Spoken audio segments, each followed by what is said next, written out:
say there are a lot of things in terms of my own mindset that led me to where I am today, where I'm sitting in a house that I built myself, and I am consciously choosing not to go to college, and other radical choices such as my choice to be vegan and other things like that.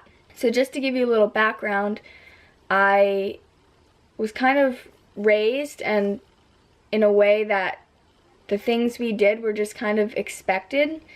Like if you came home and dinner wasn't ready, you just made dinner. Like it wasn't a big deal, and you kind of always helped wherever you could. I was always really conscious of not only like finances and figuring out, I guess, how to make it work, but also knowing that you're never restricted by finances by seeing all these wonderful things that I've gotten to do by, say, through fundraising or other things like that. So I guess I knew pretty early on that there was this opportunity that other people would relate to me and want to contribute to not only this tiny house project, but my journey in general, because this has all been not only a transformation of building a house, but also I've definitely changed in the process, and so people were investing money in my own growth as well as this manifestation of this tiny house that I've built. I guess the main thing that I'm trying to say with telling you that whole story of my background is that I didn't really question many things and why they happened. They just happened, and that was how life goes. I don't really know how to properly say it, but I didn't really feel that whole feeling of like, why me? I always felt things happen for a reason and something better will come from it. I mean, of course there were certain instances that maybe I didn't really want to be wherever I was, or I didn't get why I had to be in this situation, but in general I feel like I was questioning things, but it was never like, oh, why do I have to go here and be with these people or something. So to kind of summarize, I guess I feel like I've always had a very open-minded sort of approach, and I always felt that I could explore things that I really love to do, and most of the time growing up that was sports, and then it kind of moved to maybe more alternative lifestyle as I was introduced to veganism, and then this whole tiny house thing happened and other things. But I guess I knew I was really open-minded and had a lot of ideas and felt like I could really accomplish them. But it wasn't until I was at the Woodstock Fruit Festival and Tim Van Orton was speaking, and he was talking about how you shouldn't put expectations on your future self if you don't want to do it right now.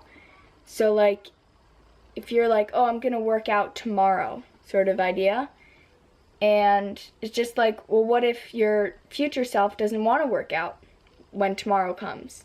You know, you're putting this expectation on yourself that isn't really a reality.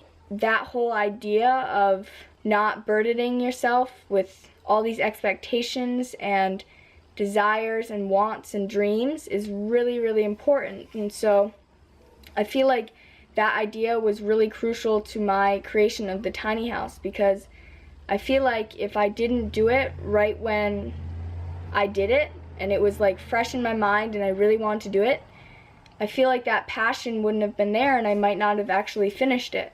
I just think it's really important to stay in tune with what you want right now and what you're willing to do right now, instead of saying, oh, I'll do that in 2 years, or I'm gonna go read this book in a week or something.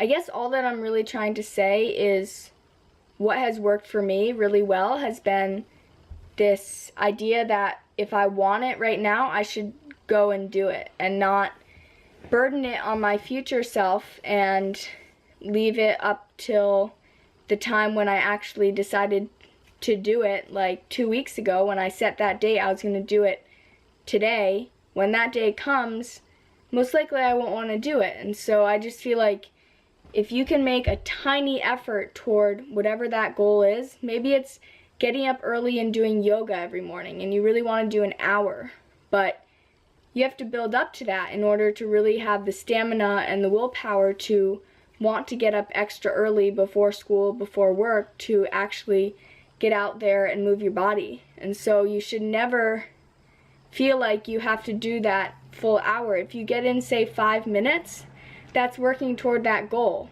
And you're doing it right now, today, to try and make your future self want to do more.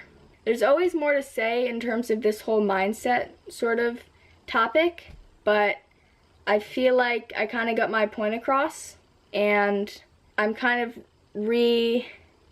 inspired myself to want to go do a few things right now. So I'm going to go and start working on my tiny house community plans, because that is something that I do want to happen a lot sooner than later, as well as music. I'd love to be able to play the guitar really well, and that's something I've been working on, as well as some writing projects and other things. And so I'm just really wanting to go do that right now. So I'm gonna go and do that, and I hope you're really inspired too to just go and take the first step and just make your dreams a priority today and not in 2 weeks, 2 years, however many years in the future you plan to go and pursue them.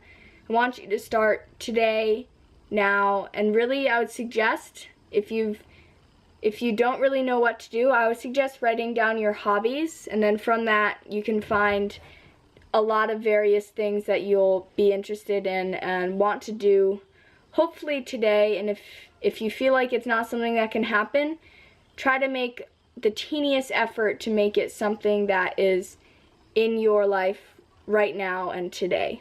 I don't even know how to end this video anymore. I will be filming another video, and my future self already wants to do it, so I know I will be doing it. Maybe? No, I'll be filming more today. Right, yes. I'll be filming another video today, so